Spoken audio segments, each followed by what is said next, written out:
being able to get this close to marine mammals is such a special thing. So for me to be able to get up close and personal, and for me to be able to like touch these animals and like get face to face with them and like do, like I said, husbandry behaviors and like medical things with them is such a true like honor and joy. And that it's just like, who would have ever thought that I could get this close to an animal?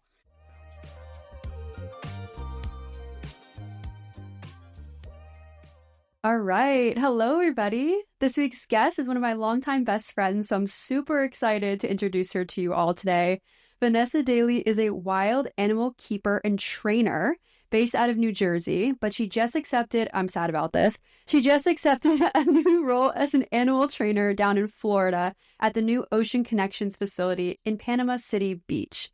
Thank you so much for coming on the pod. I obviously am very sad that you're flying to Florida literally tomorrow morning at 7 a.m., but I'm so excited that we got you on here. Yeah, me too. I'm so excited. I know we've been talking about this for a while, so I'm really happy I was able to do this before I leave too. So very excited. We're so happy to have you. Actually, Florida is very near my hometown. It's just like an hour and a half flight. So oh, wow.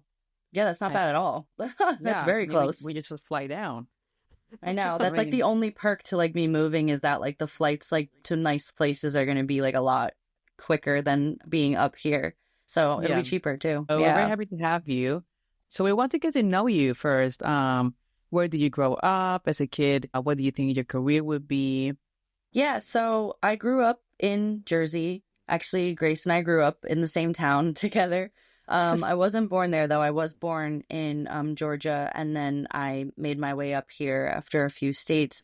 But I did move to Jersey when I was 5 or 6, and then I've been here for 20-something years now, and I'm leaving now. So it is really sad. But yeah, I did grow up over here. And when I was a kid, feel like you go through the whole, I want to be a teacher, I want to be a doctor, I want to be a vet. Like those are like the top ones that like everyone always says that they want to be. And I remember being really into fashion as a kid, but I also remember my grandmother wanting me to be into fashion. Like she would buy me like a sewing machine, and she would buy me like a little like model to put like little dresses and things on. Yeah, it was really cute. And like I thought that I wanted to do that. And then I was also like, well, I also really like animals. Like, who doesn't like animals? So I was like, everyone was always saying like, oh, maybe you could do something for both, like design like wetsuits or something like that. So I was like, oh, okay, I guess. But like, as I got older, I kind of dropped the fashion thing a little bit more and obviously stuck with the animal thing. But yeah, so that's where I thought I'd be at. So here I am. Yeah. Diving a little bit deeper, how exactly did you decide to pursue this animal training as a full-time career? I know in college you studied marine biology. We went to college together for listeners' knowledge. Yeah. So that's how I know that. But so you went to college for marine biology, but how exactly did you come to the decision to focus on animal training as your full-time career?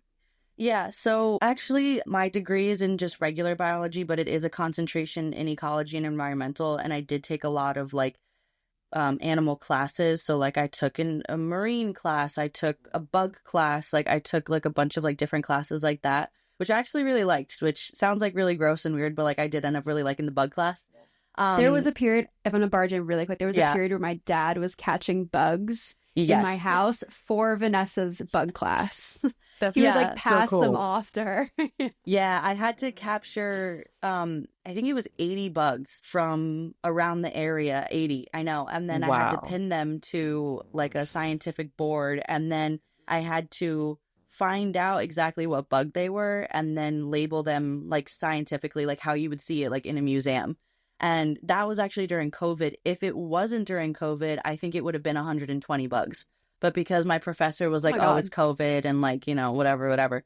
So yeah, that was really interesting. My mother was not a happy person when I was taking that class. My freezer had stacks of like, because you have to freeze them in order to like ethically like put them to sleep. So I would put them in those little like to-go sauce containers. I would like capture them and then I would just freeze them. But those were really the only ones that I could tell were already on its way out, because luckily the professor was like, you don't have to kill, like you can take a picture and then print that picture out. But like, for example, there was like a butterfly that had like lost a wing in my backyard. So I was like, well, it's gonna pass away soon anyway. So it's like stuff like that. But anyways, that's the bugs. Actually, when I was 10, I remember watching the movie Jaws, and it's actually based off of New Jersey, like the waters from New Jersey. So, Really? yeah. So that movie was actually based off of events that had happened in Jersey. And I remember watching it and being like, wow, like it's so crazy that an animal like that is real and that it lives out there. And I remember instead of being like, so like, oh my God, like I can never swim in the ocean again. Like I have to stay away. Like I have to live in like a state where there's no beach. I was automatically drawn to it. I was just like, I have to find out a way to work with these animals. Like they're so fascinating. Like, and I remember even though I was 10 years old thinking like that has to be like a misunderstanding between like the animals and the humans. So when I was in high school, I was like, I don't know what to do, but I think I wanted to work with sharks because I was like, since 10, wanted to work with sharks. I was like, it has to be that route. But I didn't know exactly what I could do with that. And all of my teachers were like marine biology. And I was like, all right, I guess that's the route that I have to go. So I went to school for biology because unfortunately FDU didn't have a specific marine biology track. But I was okay with that because a lot of people do say that if you do get your degree in marine biology, it narrows down the fields that you can work in because you really just went to school for marine stuff. Meanwhile, my degree is in broad biology. So like if I decide to change my career one day, I have on my resume that like I took physiology and anatomy and cellular, molecular, cancer classes and stuff like that. So I didn't put myself into a corner when it comes to like the degree that I had. So when I was in, I think it was our senior year of college, Grace, I think it was. And I remember Grace and I used to work at the YMCA together. And when COVID hit, we got furloughed. And they were like, yeah, like there won't be any summer camp this year because COVID running rampant. And I was like, that sucks. Maybe it's time to start looking into like what I want to do for like career wise. So I saw that my local zoo was hiring and I was like, okay, like I guess I'll start with that. But before that, actually, I was volunteering at this tiny little fish store called Eli's Tropical Fish Aquarium. It was like some mom and pop shop that like he was just selling like thousands of different types of fish, from saltwater to freshwater, like all these different kinds. And I walked in, I think when we were freshmen, and I asked him for a job and he's like, I don't have any. And I was like, I don't care if you pay me. I'll come for free. I'll volunteer. And he was just like, oh, well, okay. So I started going once or twice a week, helping him out with that. And then I transitioned over to the zoo. And I didn't really know that training was a pathway for me. I think like a lot of the times that you see it in movies or in TV shows, or like you even hear about it, or you go and see a show yourself, whether it be at SeaWorld or your local aquarium, it's always something that's like, I could never do that. Like that's such like a niche like thing that people do. And it's such a competitive field because who wouldn't want to do that? Like everyone wants to do that. So it never really crossed my mind that training could be something that I would be interested in, especially because I wanted to work with sharks. How can you train sharks? So when I was working at Turtleback, I worked in a bunch of different departments, and eventually I did, fortunately, land in the aquarium department there, which did have sharks and rays. And at that time, I actually did start volunteering at the New York Aquarium with the shark department. And I was like, this is it. This is my dream. I was like, this is everything that I've wanted to do. Like, I'm finally getting to work with sharks. And fortunately, within 2 years, I believe it was, somebody from New York Aquarium had resigned. There was a couple of people who had quit at the same time. And at that specific facility, that's really the only way to get a job is when somebody leaves. They don't create positions very easily. So you kind of have to wait it out. And they had a position open, and then I went for it, and I hated it. I was like, wow, actually, this is not what I want to do. I was like helping at the same time that I was working with the sharks. Part of my title job was to also help the pinniped department, the marine mammal and birds. So I would be helping out the sea lion, the seal, the penguin, and the sea otter trainers. And I fell in love with it. I was like, okay, this is like 10 times better than what I was doing. And like the shark department was great. Like I still loved everything that I was doing, but I fell in love more with the training side of things. And it's harder to develop a relationship with a fish than it is with a mammal. Of course. It's just harder.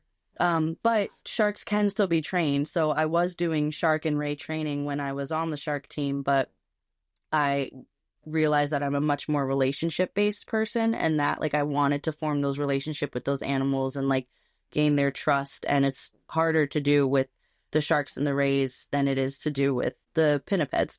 So they had like a part-time position open, and I was just like, I will give up my full-time shark position for a part-time pinniped position. And they were like, are you sure? And I was like, yes, like this is what I want to do. I'm sure I want to be a trainer. So I was with them for a little under a year before I left. And then now I'm full-time trainer down in Florida. I think it's such a unique story. And I love that you brought up Jaws, because Steven Spielberg is my favorite director and producer. So I love Jaws. I was obsessed as a kid, but I'm so afraid. Like, I respect sharks. I think they're like a gorgeous animal, but I am so afraid of them. I used to think there was going to be a shark in my pool, which is, of course, not a possibility. But yeah, no, I think that's great. And when I tell you I'm obsessed with otters, I am obsessed. Oh, they're the best. I cannot stop. Like, my whole TikTok feed is just otters and dogs. Basically. Yeah. But yeah, I love them. They're so cute. They're really great to work with too, because they are very different than the pinnipeds. They're obviously a lot smaller than like a sea lion or a seal would be. Yeah. But they're really great to work with. I love. Are they aggressive? They can be. They do have, like, they are carnivores, and they do have really sharp teeth. So like we do have to be careful when we are working with them. That is actually a good point that you bring up. Aggressive.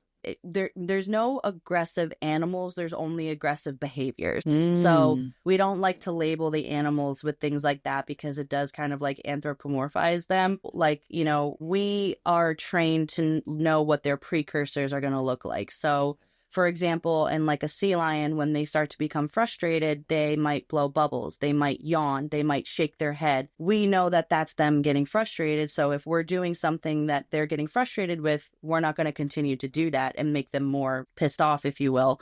So we will stop whatever we're doing and move on to something more like fun or more positive or something easier if we were doing like a training session, so that they don't display those aggressive behaviors. So like for us, when people ask us that question, it's like such a hard question to answer, because it's like simply like there aren't aggressive animals, there's only aggressive behaviors. That's so interesting. Yeah. And in this amazing, unique journey, who were some of your biggest mentors or influences in your career so far?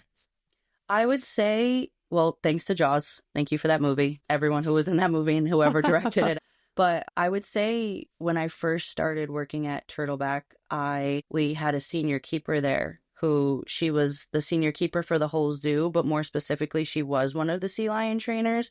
And she was just fantastic. Like, she was very much like, anytime you want to watch a session or anytime you want to learn anything, if you have any questions, you let me know. So I'd have to give a really big shout out to her. Her name is Sam. And basically everyone who was on that sea lion team was just such a huge inspiration, like hearing all of their stories about how hard they work to become trainers and like where they are now and like the things that they're able to train.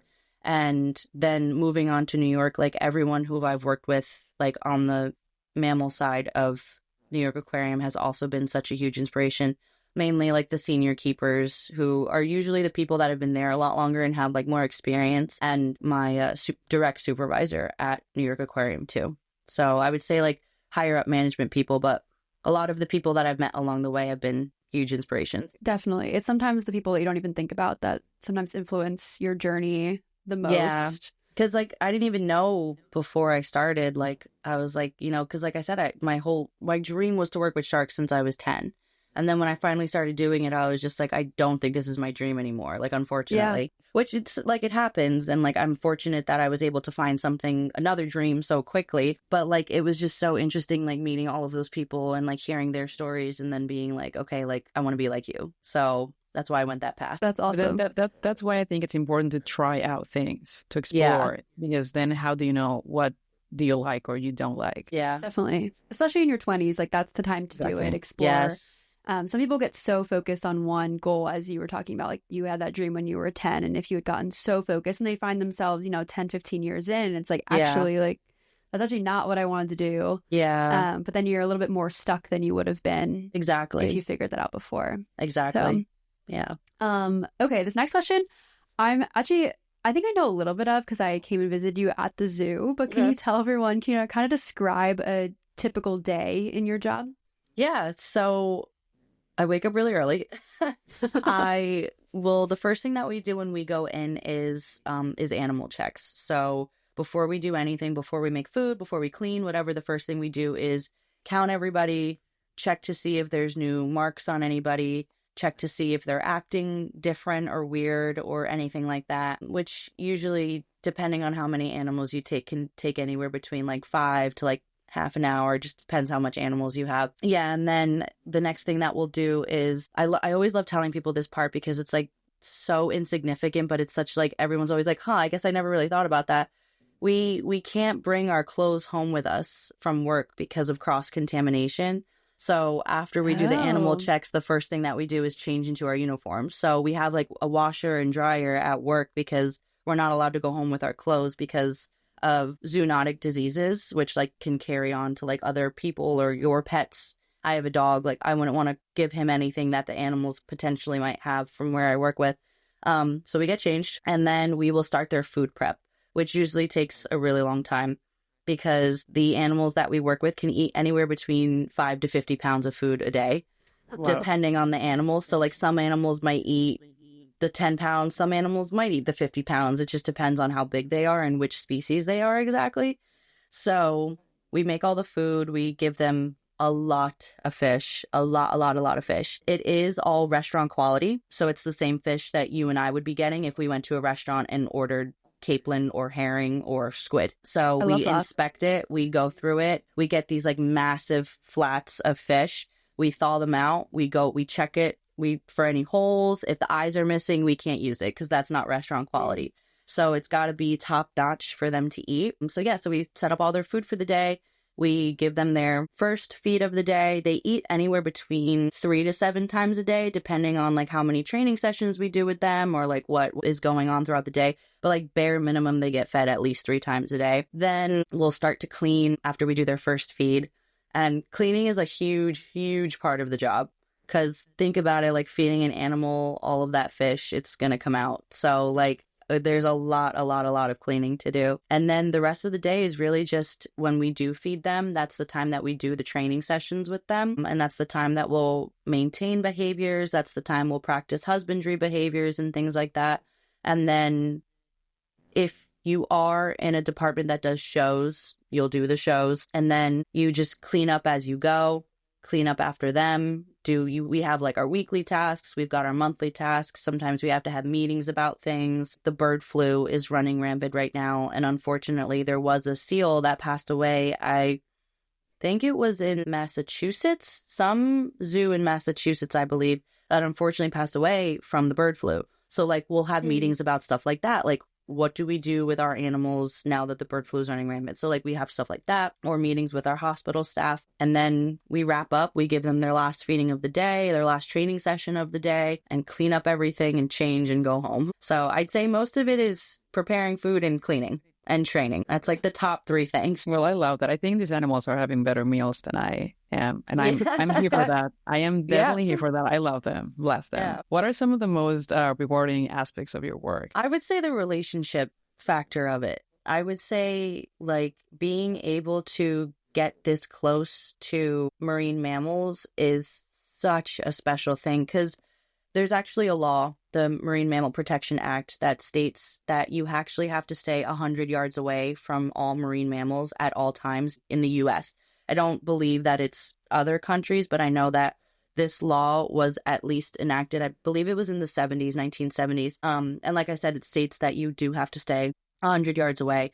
So for me to be able to get up close and personal and for me to be able to like touch these animals and like get face to face with them and like do, like I said, husbandry behaviors and like medical things with them is such a true like honor and joy. And that it's just like, who would have ever thought that I could get this close to an animal? And also like these animals, they're still animals and they are big, like they can get really big. So I think it's really special to see that they do put so much trust into us because we put the time into them. So we get that trust back. It's like a bank, you know, like if you keep putting in that trust in the trust bank, like, you know, you're investing in the animal. Interesting. I love Yeah. that. I love the connection part. Yeah. I think this will be my retirement job. I'm going to come join you Yeah. and be a trainer. Me too. Me too. Yeah. How do you establish that trust and train a specific behavior or trick with these animals, especially seals, that can be kind of quite independent, if I'm not mistaken, by nature? Is there any particular techniques that you use? Yeah. So, I mean, the gaining of the trust part is really just you have to put in that time. Like, you know, they have to see you a couple of times a day, every day for a really long time. I mean, I was working with one of the seals that I worked with at the aquarium for a year before I trained my first behavior with her. So it's not like it's like, okay, like you've been working with this animal for a week, now go do this extremely, incredibly hard thing with them that requires a lot of trust. Like that just, we don't do that. You know, you have to have that trust with them, which is showing up for them, being there for them every day, you know, putting in the work. Like we take small steps, we take approximations. So it's just like if you get an animal that you haven't worked with before, you're not going to be getting their entire repertoire. So for example, some of our animals can learn over 200 behaviors. And yeah, so they are called behaviors. They aren't called tricks because all of these things that they're doing are based on their physical capabilities. So like you wouldn't call us walking a trick. You wouldn't call us doing like a jumping jack a trick. Or you wouldn't call us sitting down a trick. Like that's just behaviors that we naturally do. So everything that we train these animals, it's something that they can already do. We're just training them and putting it on a cue. So that's why they are called behaviors, yeah, and not tricks, because it's not like they're pulling a rabbit out of a hat. Like it's just it's something that they do. It's just something that you probably might not see because they're in their natural habitat. So yeah, so we use positive reinforcement to do these behaviors, which means that we reward them when they're doing something that we're asking for. And if they do something that we're not asking for, then we move on to something that's more fun and positive. And we don't obviously speak the same language. They don't speak English. We don't speak sea lion or seal, but they understand that they're getting fish. But fish actually aren't the only way that we can tell them that they are doing a good job. Just like other humans as well, they respond well to different stimulus and different reinforcement. So it's just like, you could tell me good job, but you could also give me a cookie. And I'm like, that's great. Like both of those things are great. You tell me good, you give me a cookie, whatever. But for sea lions, like they respond well to back rubs, whisker rubs, praise. They like ice cubes. Aww. Some of them like Jello. They like praise. And so they also sometimes even respond well to applause. So fish aren't the only way. Yeah. So it's really cool to see that like fish aren't the only way that we can tell them that they are doing a good job. So it's cool.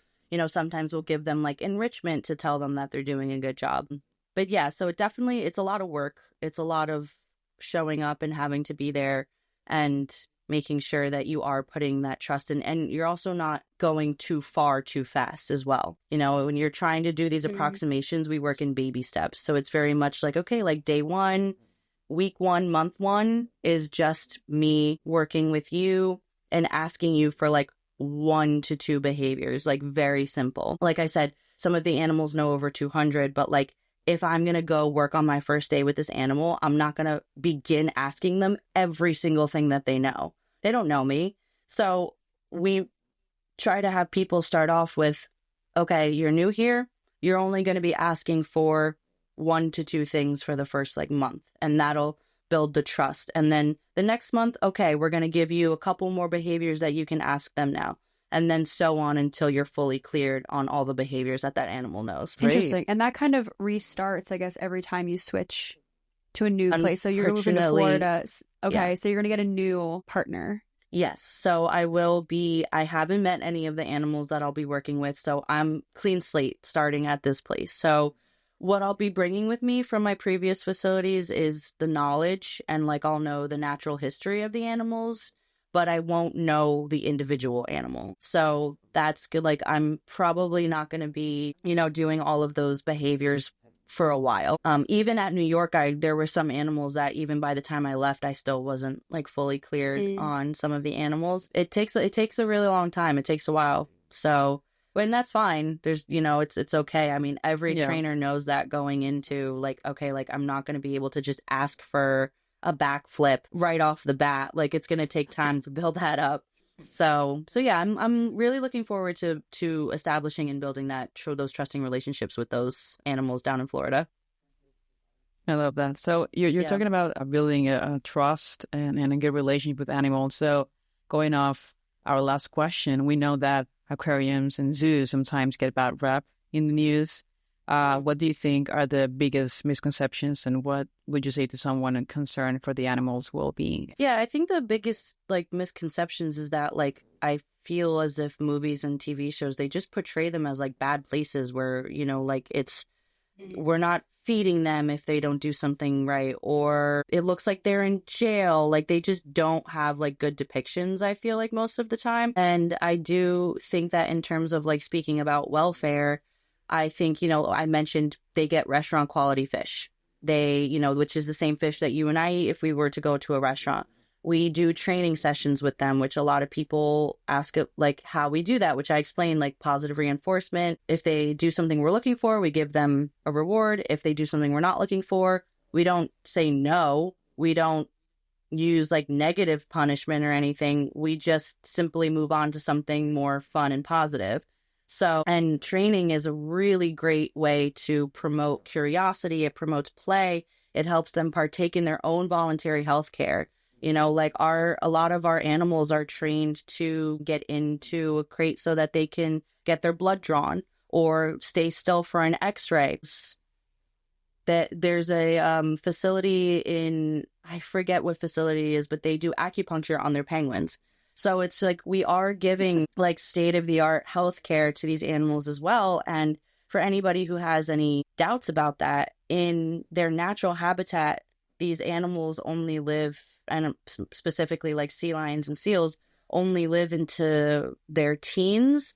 But under human care in a facility like the ones that I've worked at, they can actually double their life. So like I've worked with the sea lion who, not like me personally, but I worked at a facility that had the oldest like living sea lion in SSP at the time, which is Species Protection Program. I actually need to look up specifically what that is, but he was 32, which is like Wow. old for a sea lion. Yeah, like if they only live until they're like 15, 16, 17 in their natural habitat, but then under human care, they're like doubling it. It's because they don't have predators. They get the cleanest water that they could get, so there's no pollution, and they get all the fish that they could ever need. They don't have to hunt for it. And, we are training them, which does promote, like I said, play and curiosity, and it's good for their mental and it's their physical health as well. So yeah. I would say anyone who's concerned about the welfare would just have to kind of look at also the facility. I was telling Grace the other day, I was like, there's a huge difference between like a traveling circus, like a roadside one that like MetLife will have every year, the fair that they have. It's like outside a big stadium. Right. It's just lot. Like this thing. And then they have like pig races and stuff like that. And it's just like there's a huge difference between like places like that and then accredited facilities like I've worked at that are accredited by AZA and USDA and like all of these governing facilities that come and do these inspections and will pass you or fail you based on whether or not your facility is fit enough to house these animals and how you're taking care of them. So I think it just depends on you. You as a person have to do your research too to see if your closest aquarium or zoo is an accredited aquarium or zoo. Mm-hmm. And most of the animals in your care were either born there or were injured in some sense and were brought to you, right? It's not like you're going out there and throwing a net into the water and catching a sea lion. Yeah. So under the Marine Mammal Protection Act, you actually can't do that. So you can't just go out and capture them and, okay, let's bring them to the aquarium.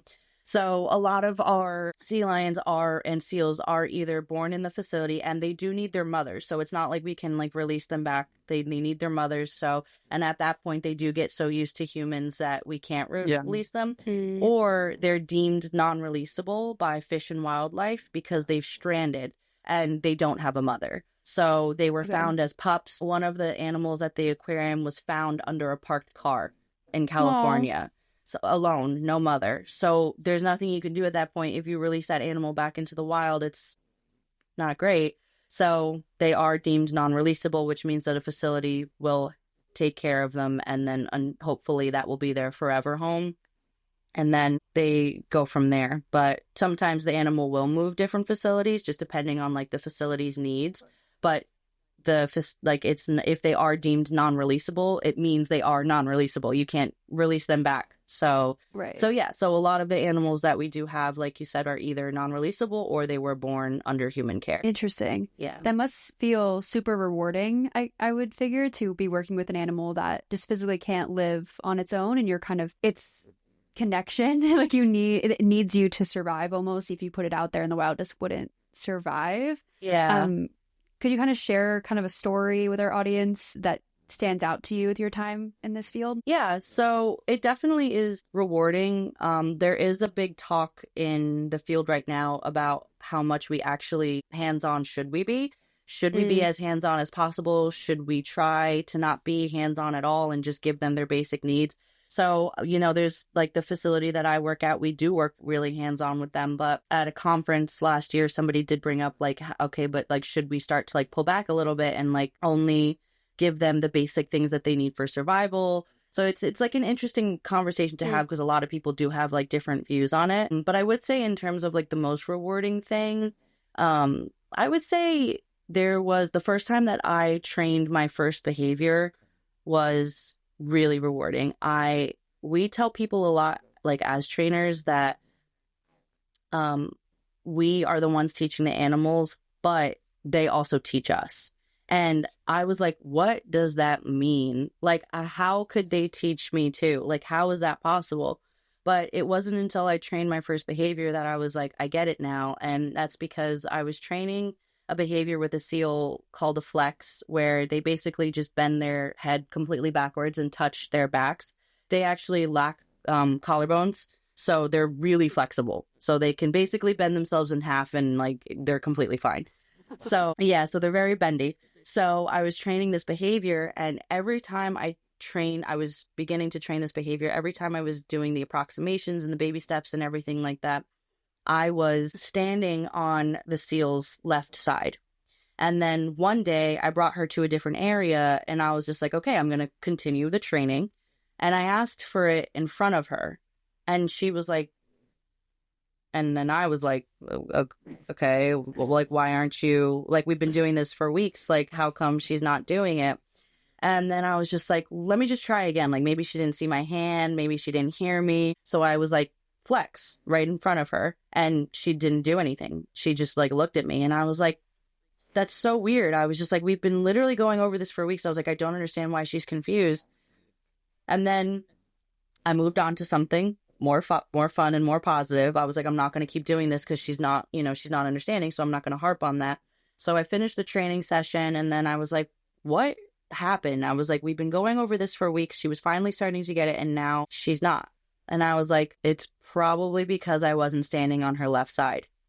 I was standing in front of her. And even though that's not, like, to us, that might not be like the biggest change in the world, instead of me like being on her side like this, me actually looking down at her like this, it was different. And to me, that's not a big change. But to her, it is a big change, because I'm standing in a different spot, and we were in a different area when I was training it. And that was the day that I was just like, okay, I get it now. I was like, everything has to be like the same throughout the entire training process.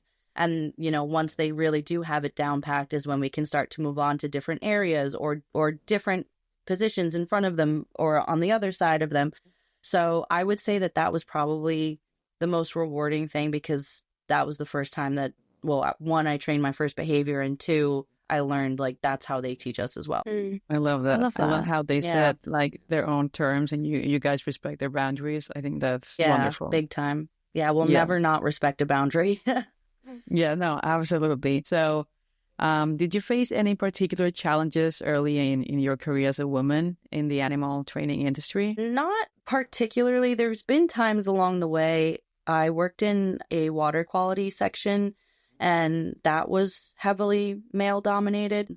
But the guys that I worked with were great people. They weren't rude. They weren't anything like that. And even when we did get into like little quarrels, it wasn't anything crazy. They still respected what I had to say. But this field is actually female, like, dominated, like, heavily.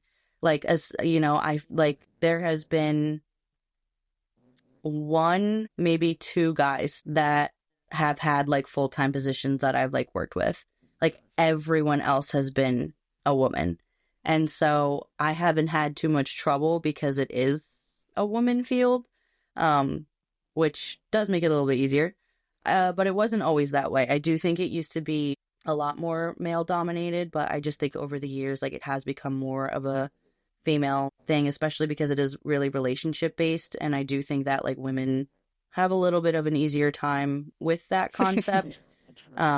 So yeah. Is that solely for the training world, or have you noticed a shift in marine biology or zoo care or aquarium care overall?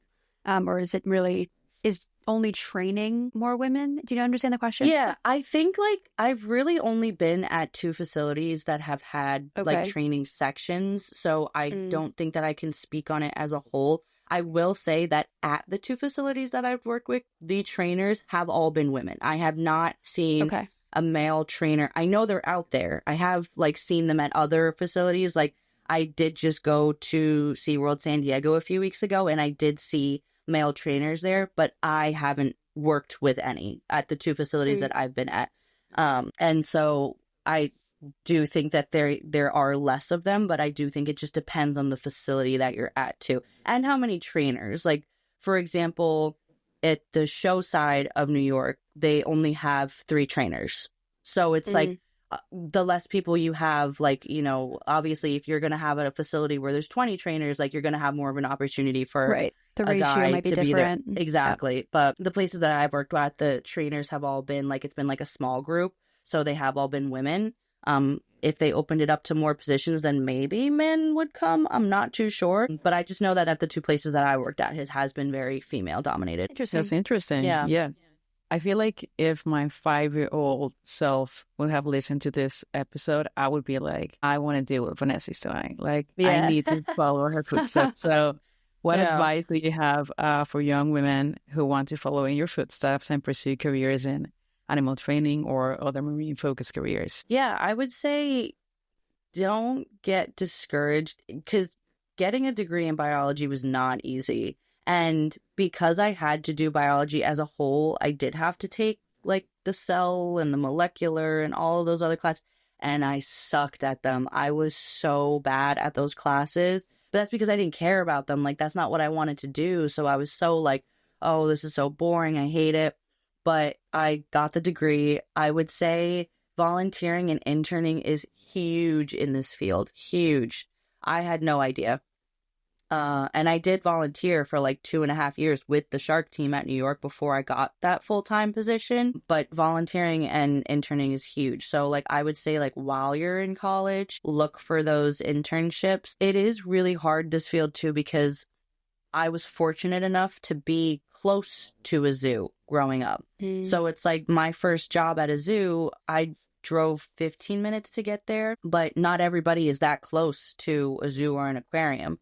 You know, once I did start working at the New York Aquarium, I didn't move. I stayed in Jersey. So it would take me anywhere between like an hour to 2 hours to get there just one way. So I would say if you really are passionate about that, if you're not close to one, try to get close to one. And I know that's so hard, because it's like, if you are young and you are in college, you can't just pick up and move because you're in college. But you could always try to do summer internships. They do them. Like, you could maybe like find an apartment for like a month or two. I know a lot. I think almost every zoo or aquarium has summer internships where they'll work with your school too. So see if your school has a program that you can go through. I know there are some schools that actually do zoology degrees, but again, that's very specific. So if you don't want to get that specific, don't. I would also say, like you had said before, Nat, you have to try different things out. Because I thought it was sharks. I was like, sharks, sharks, sharks. Like, that's all I want to do. And then once I started doing it, I was like, actually, I think I might want to do something different. And right now, I'm loving what I do. That's not to say that that might change in 5, 10 years, whatever. Maybe I'll move on to dolphins or something. Who knows? But I really do, like, I got very lucky finding what I wanted to do pretty quickly. So try things out, do what you need to do in order to be in this field. It can be very discouraging because it really doesn't pay that much, which is disheartening because we do a lot of work. We're taking care of animals, but it is really rewarding still. So don't give up. Yeah, definitely. Yeah. Well, I really enjoyed having you on this episode. Thank you so much for coming on. I'm so glad we could grab you before you moved to Florida, literally in like 6 hours, 12 hours. Yeah. So we have one last wrap-up question that we ask all of our guests. Just fun, doesn't have anything to do with the topic. But if your life had a theme song, what would it be? That's like such a hard question because it's like I was trying to think of like, are there animal songs out there? But then I was like, ugh, I'm more than my job. So it's like I can't pick like an animal song. I feel like the song that kept coming back to me, and I don't know if anybody's picked this song yet, but I would say Don't Worry, Be Happy. Oh, I don't know. Yeah, like I would say like that. I'm a big believer in like everything happens for a reason and that like you just kind of have to go with the flow. And so I would say Don't Worry, Be Happy. It's Bob McFerrin, something like that. It's not Bob Marley, but I love the song. Yeah, I think right? That's a great pick. I'm gonna look it up real quick. Because it's just such a good song. Like it is. It's the melody is you're right. It's Bobby McFerrin. Yeah. Yeah. Shout out to him for Don't Worry, Be Happy. Did want to just, I think I had it up on here. The Marine Mammal Protection Act. I know I said that before. I do believe that it was 1972. So I did just want to clear that up and make sure that I had all my facts right. And then I know we also talked about SSP too. It's the Species Survival Plan. Yeah. So just wanted to clear those two things up. Is there one site, before we go, is there like one site or, I don't know, article that you would recommend someone who's looking to get into this field to read up on? Ooh, or just like a website or like looking for jobs, or in terms of like how to like kickstart? Yeah, kickstart, learn a bit about it. Maybe if they don't even know what field they really want to get into yet, if they want to do training or something else, how do they kind of find that online? That is a great question. I would say AZA, I believe it's aza.org. They are the Association of Zoos and Aquariums in America, like specifically. They have their entire website is like what they do. They've got a job board on there so you can check like by state, like what's open. But not only is it jobs, it's also part-time and volunteering and internships. So they've got like this whole thing. There's magazines that you can subscribe to from them as well, or from like other organizations. But if you go on their website, it does tell them, like it does say that they're a nonprofit organization dedicated to the advancement of zoos and aquariums in the areas of conservation, education, science, and recreation. And then you can just kind of go from there to see what that's like. I would say working at a zoo is very different than working at an aquarium. So like if you know you want to work with land animals, stick to zoo. If you know you want to work with marine animals, really try to stick with aquarium because they are so different. Training translate across the board, like same things are used, same, positive reinforcement, all of the things like that. But in terms of like animals that you want to work with, if it's land, stick with zoo. If it's water, stick with aquarium. So I would say AZA is a good one. And like books too. I actually have one right here called Don't Shoot the Dog. It's a training book.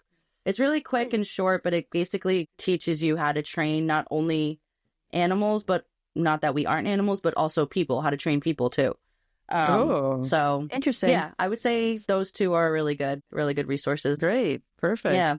This has been amazing. Vanessa, thank you so much. Is there anything else you want to add as we wrap up this episode? No, I don't think so. I think just if you are going to visit an aquarium or zoo, just like I said, make sure they're accredited. I'm sure they do fantastic work, and they, the conservation work that zoos and aquariums is outstanding. Great. Well, this has been such a fun conversation. Your passion for animal training and the journey you've taken to get where you are today is truly inspiring. It's been amazing to hear about the work you do, the trust you build with these incredible animals, and the impact you're making in the field. For our listeners, make sure to follow us on Instagram, LinkedIn, and TikTok at GoalGetHer Podcast for updates and great content. And don't forget to tune in. We have bi-weekly episodes you won't want to miss. Bye, everybody.